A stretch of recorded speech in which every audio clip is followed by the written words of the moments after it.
PACIS TV, the #1 Catholic television in Africa. PACIS TV, ta vie renouvelée en Jésus-Christ. PACIS TV, the #1 Catholic television in Africa. PACIS.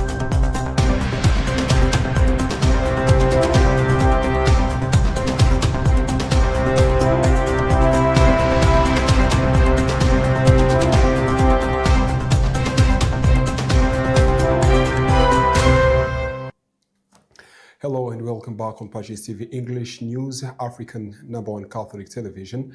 My name is Benjamin Kwizera and these are the top stories.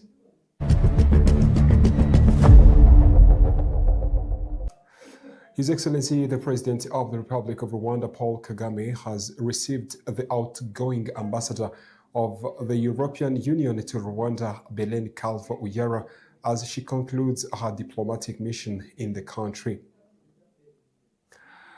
The President of the Central African Republic, Faustin Archange Touadéra, has awarded medals of recognition to Rwandan peacekeepers serving under the United Nations mission in the country.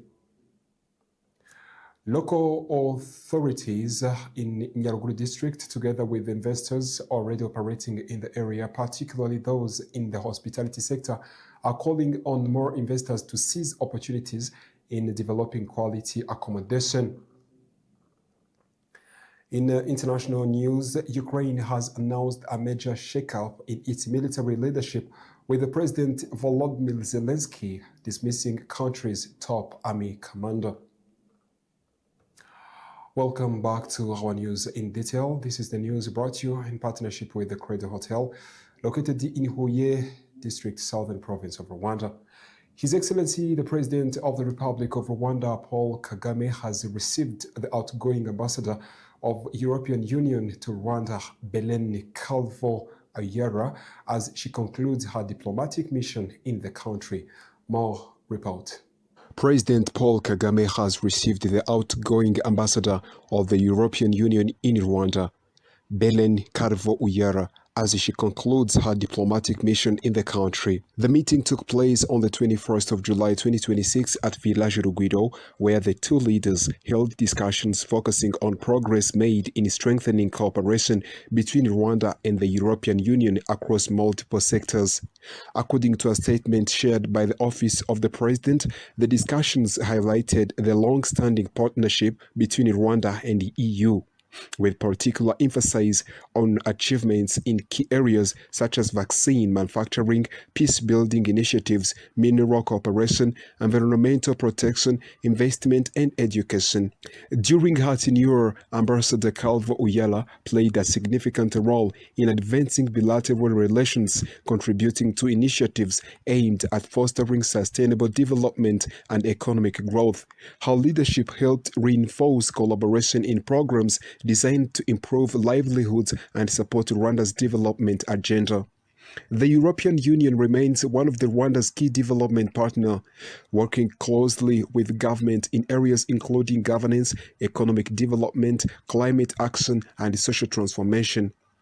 Belén Calvo-Uyara was appointed EU ambassador to Rwanda in 2022 and officially assumed her duties in September of that year. Over the course of her mandate, she actively contributed to strengthening diplomatic ties and expanding cooperation frameworks between the two partners. As she concludes her assignment, she will be succeeded by Jeremy Blin, a French diplomat with extensive experience in the region. Blin previously served as France's ambassador to Burundi and also held the position of chargé d'affaires at French embassy in Rwanda. His appointment is expected to ensure continuity in the EU's engagement with Rwanda, as both sides look to further deepen their partnership in pursuit of shared development goals. The President of Central African Republic, Faustin Archange Touadéra, has awarded medals of recognition to Rwandan peacekeepers serving under the United Nations mission in the country. The ceremony took place on Tuesday, the 21st of July 2026 at the Presidential Palace in Bangui, marking a successful completion of one-year deployment by Rwanda's RW'ITERAMBERE contingent. More report. The President of the Central African Republic, Faustin-Archange Touadéra, has awarded medals of recognition to Rwandan peacekeepers serving under the United Nations mission in the country. The ceremony took place on Tuesday, 21st of July 2026 at the Presidential Palace in Bangui, marking the successful completion of one-year deployment of Rwanda's RW'ITERAMBERE contingent. The decorated soldiers are part of RW'ITERAMBERE, a Rwandan infantry battalion deployed under the United Nations peacekeeping mission in the Central African Republic. They were recognized for their outstanding professionalism, discipline, and dedication in maintaining peace and protecting civilians in areas affected by instability. The Medal of Honor was awarded as a symbol of appreciation by the Central African government for the crucial role played by Rwandan troops in restoring calm, ensuring security, and supporting humanitarian efforts during their mission. Throughout their deployment, RW'ITERAMBERE contributed significantly to safeguarding vulnerable communities, facilitating the delivery of aid, and strengthening stability in conflict-prone regions. Speaking at the event, the commanding officer of the battalion, Lieutenant Colonel Paul Gasasira, expressed gratitude to President Touadéra and Central African authorities for their continued support throughout the mission. He emphasized that they are honored by this recognition. It reflects the commitment, discipline, and teamwork demonstrated by Rwandan troops during their mission. Lieutenant Colonel Gasasira also commended the soldiers under his command for their exemplary conduct, professionalism, and resilience during the entire period of service. The ceremony was attended by senior officials from Central African Government, Rwanda's ambassador to the Central African Republic, Olivier Kayumba, high-ranking military officers, and members of the Rwandan community living in the country. Rwanda remains one of the leading contributors to UN peacekeeping missions worldwide, with its troops widely recognized for their discipline and effectiveness in promoting peace and security. The recognition of RW'ITERAMBERE highlights Rwanda's continued commitment to global peacekeeping efforts and its growing reputation as a reliable partner in international security operations. From Central African Republic back to Rwanda, specifically in Nyaruguru district, local authorities, together with investors already operating in the area, particularly those in the hospitality sector, are calling on more investors to seize opportunities in developing quality accommodation facilities. This, they say, will help improve services for pilgrims visiting Kibeho and other tourists exploring the district. News in detail. According to Sister Marie-Emilien, director of PACIS Hotel, owned by Congregation of Benedictine Sisters, the hotel is currently expanding its infrastructure to meet the growing demand for accommodation. She emphasizes that the increasing number of visitors, especially religious pilgrims to Kibeho, presents a strong investment opportunity for those interested in hospitality and related services. We started this hotel as a very small business that may accommodate very few people who are in picnics. The evolution of PACIS Hotel was due to high demand of clients. Some people were requesting at least to have the chambers that may help to accommodate people. The reason behind the expansion of Regina PACIS is that we have seen some people who used to come here and spend the night outdoors. On the side of local leadership, the mayor of Nyaruguru district, Dr. Emmanuel Murwanashyaka, notes that construction of new hotels, along with the renovation and expansion of existing ones, reflects steady progress in the district's tourism development strategy. He adds that the continuous increase in the number of pilgrims visiting Kibeho calls for more investors to establish modern accommodation facilities and efficient services to meet the growing demand. Today, what we ask for our partners, including PSF and others, including advisors, is that we must increase tourism-related activities. What we ask them is to deliver quality services so that people who visit Kibeho may get good services. Bashobore kubona serivisi zinoze zihuse kandi nta makemwa. Nyaruguru district continues to gain strategic importance in Rwanda's national tourism development agenda due to its rich natural attractions, historical landmarks, and religious heritage sites, particularly the renowned shrine of Our Lady of Kibeho. This potential was further highlighted during investment forum held on the 11th of December 2025, which brought together district leaders, representatives from Kibeho Shrine, the Rwanda Development Board, the ministry in charge of emergency management, and investors from across the country. The forum aimed to showcase the vast investment opportunities available in Nyaruguru, especially in hospitality and tourism services. It also focused on addressing the needs of over 1.2 million pilgrims who visit Kibeho annually, ensuring they have access to adequate accommodation, quality services, and satisfying overall experience. From Nyaruguru district to Rusizi district, Christians from Nkanga parish in the Catholic Diocese of Cyangugu have expressed their appreciation to the Rusizi district authorities for the ongoing construction of RW'IGITANGAZAMAKURU thematic road. However, they are appealing for the extension of the project to cover the remaining stretch leading to the key public institutions, urging that it at least be upgraded with laterite as it becomes impossible during the rainy season. More report.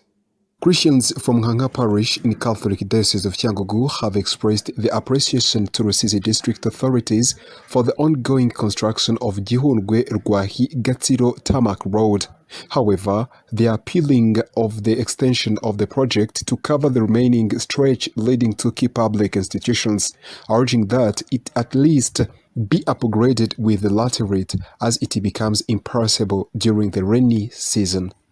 The appeal was made during the priestly ordination ceremony held at Nkanga parish. Speaking on behalf of a Christian community, Theobald Munyangabe commended the government of Rwanda for initiating the road project, which begins in Gihundwe, commonly known as Kugaturika, and extends to Gatsiro, the former headquarters of Kameme commune. He emphasized the need to incorporate the remaining sections into a project so that it can serve critical facilities used by the wider population.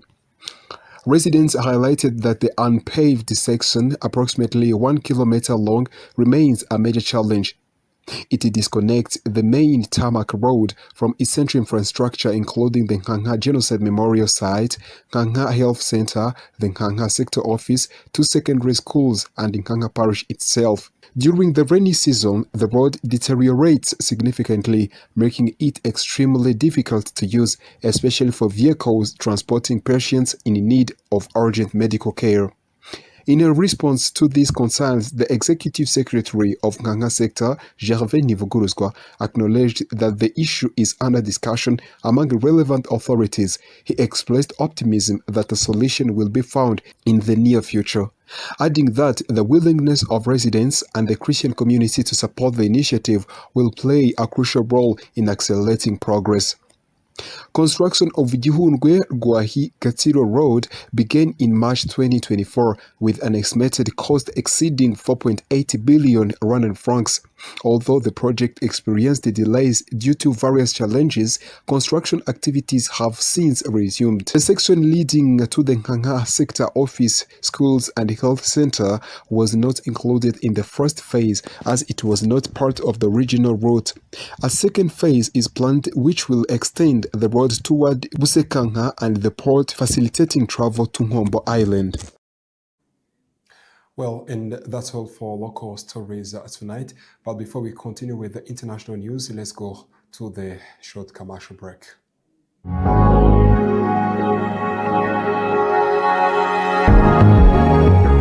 I wish I could leave my skin behind. Icy'ingenzi ntabwo ari ukugira diplome ya kaminuza, uyu munsi birahagije kuganira n'umuntu byonyine ukamenya ko yize muri kaminuza ibonetse yose cyangwa se ko yize muri kaminuza gatolika y'u Rwanda, Catholic University of Rwanda, by'umwihariko mu ishami ryayo rya Kigali. Ubu abazi guhitamo neza batangiye kwiyandikisha muri Catholic University of Rwanda Kigali campus ikorera Nyamirambo. Abashaka kwiga mu mashami y'uburezi kwiyandikisha mu gihembwe kizatangira mu kwezi kwa gatatu, March intake, byaratangiye muri Post Graduate Diploma in Education PGDE. Aba biga muri weekend. Hatangwa kandi amasomo muri Department of Education in Sciences mu mashami ya Economics and Computer Science, Mathematics and Computer Science, Mathematics and Geography na Mathematics and Economics. Hari kandi Department of Education in Arts and Social Sciences mu mashami ya English and Kinyarwanda, English and French, French and Kinyarwanda, English and Kiswahili, Economics and Entrepreneurship, English and History, Economics and History na Economics and Geography. Uhitamo kwiga ku manywa cyangwa se mu biruhuko. Twakira kandi abanyeshuri bafite A1 muri education bakeneye gukomeza amasomo yabo ku rwego rwa A0.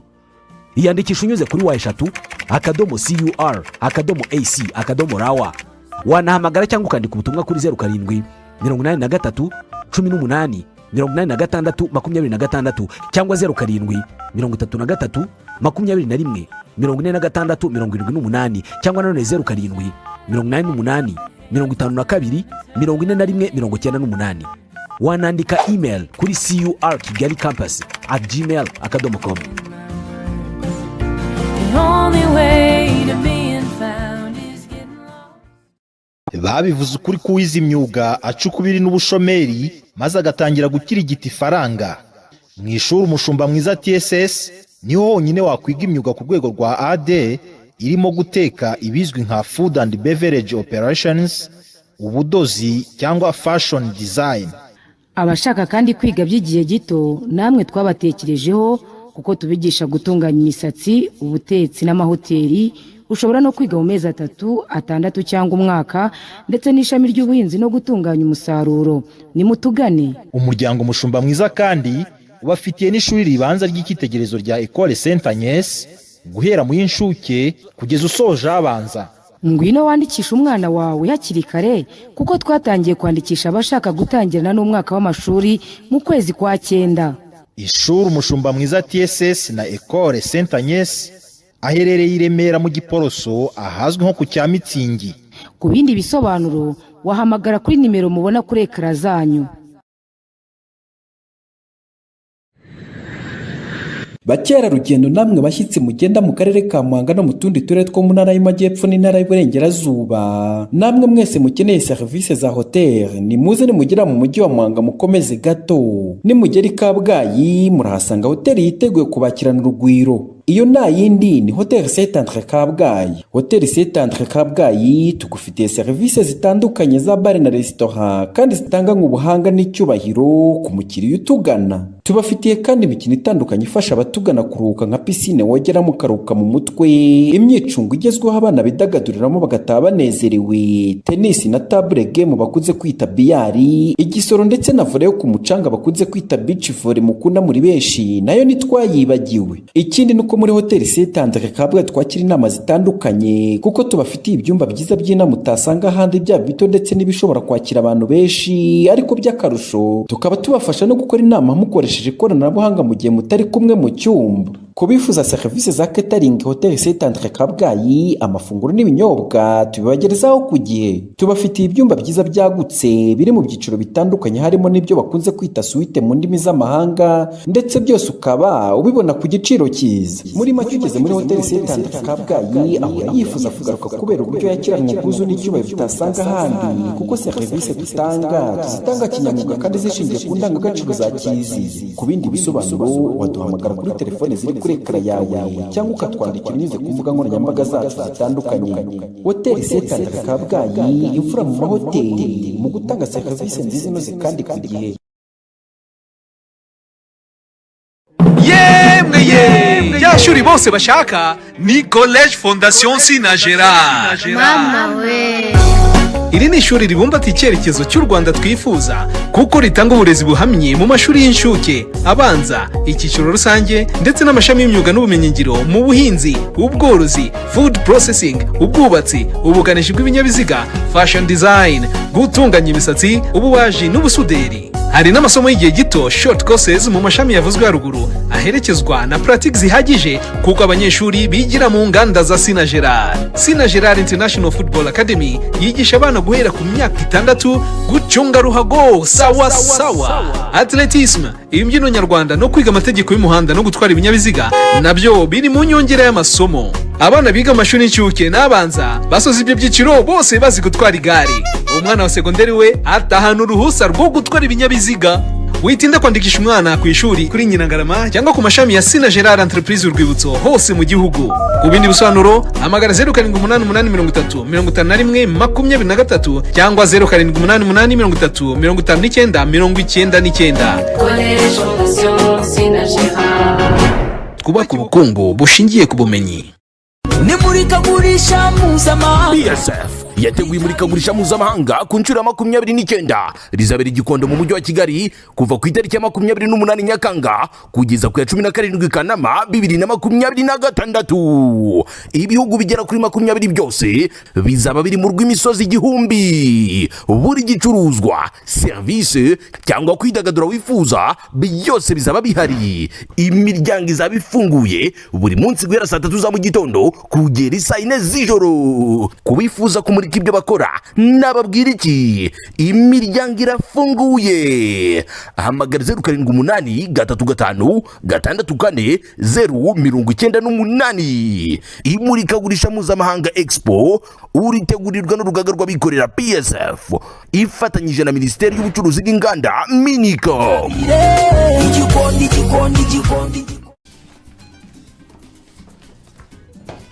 Rero ugiye kutubwira impamvu zatumye hitamo kuza gusaba akazi hano. Bwa mbere nza gusaba akazi hano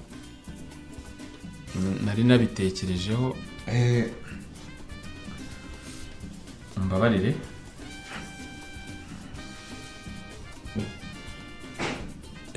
Murakoze. Mu by'ukuri numvaga mfite ubushobozi ndetse n'ubushake. So kutiteguye bihagije ni ukutaryama neza. Rwanda Farm, le paradis du matelas. Tout le monde est déjà là? La partie Niba mwiteguye muri impeshyi kuri Canal+, je suis prêt. muzambikwa inyenyeri.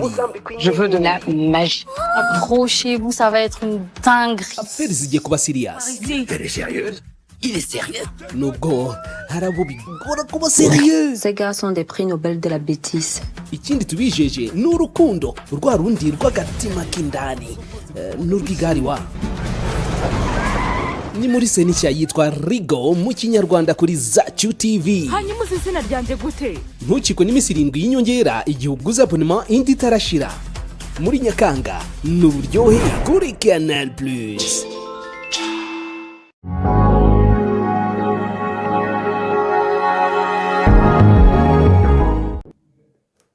Welcome to our international news tonight.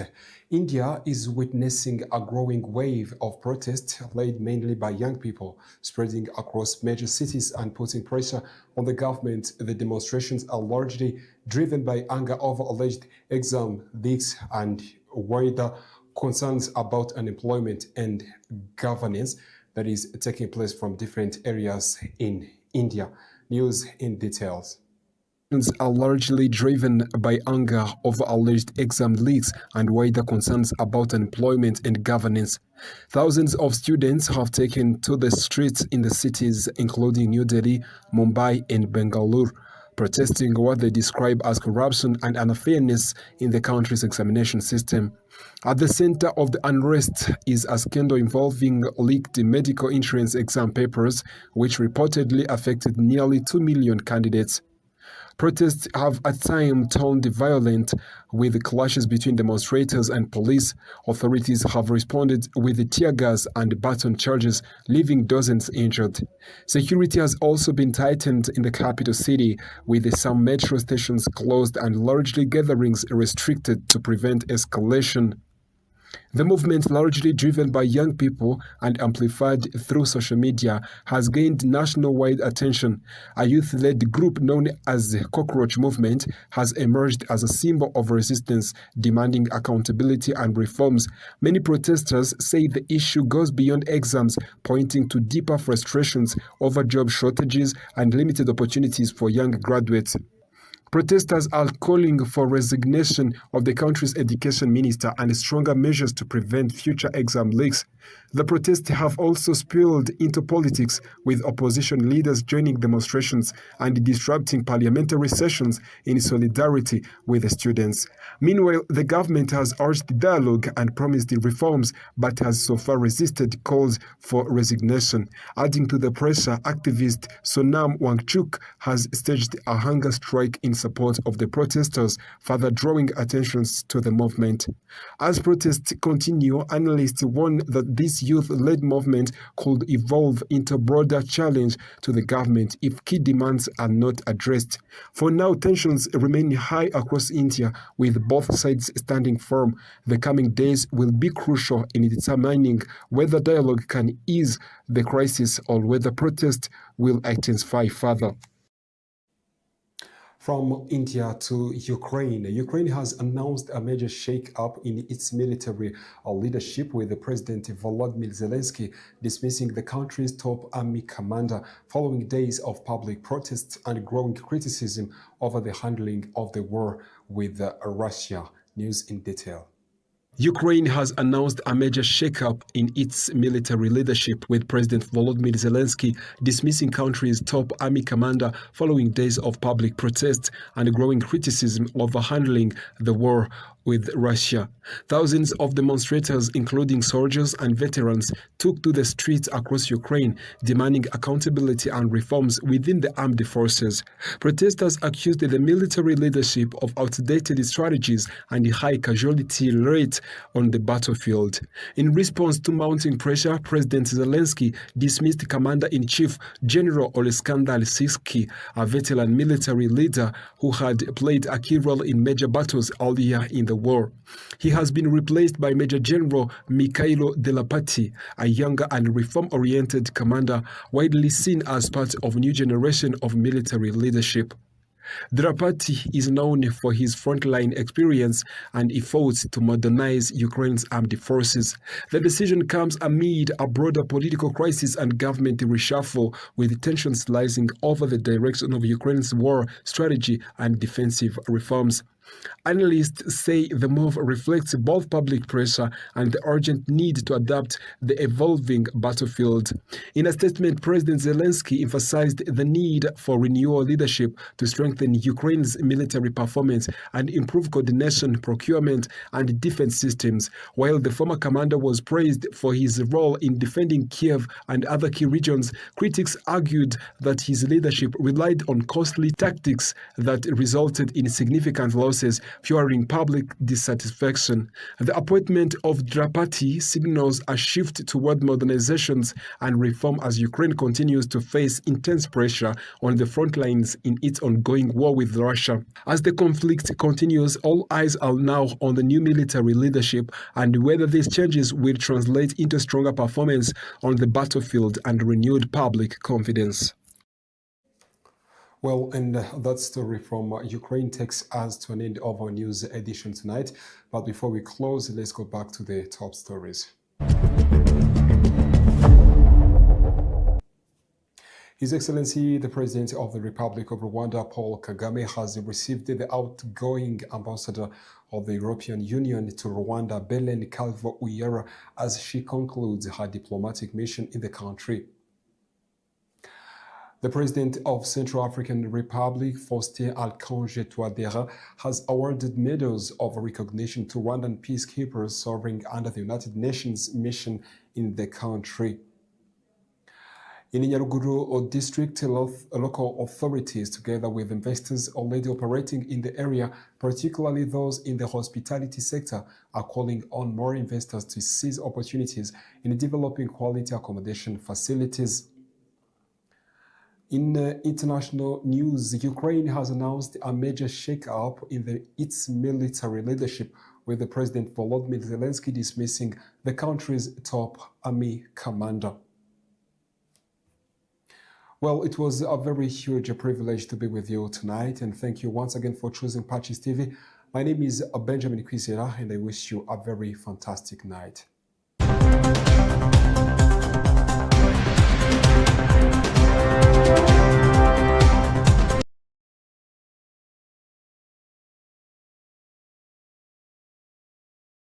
TV, ta vie renouvelée en Jésus-Christ. PACIS TV, the #1 Catholic television in Africa. PACIS TV, ta vie renouvelée en Jésus-Christ. PACIS TV, the #1 Catholic television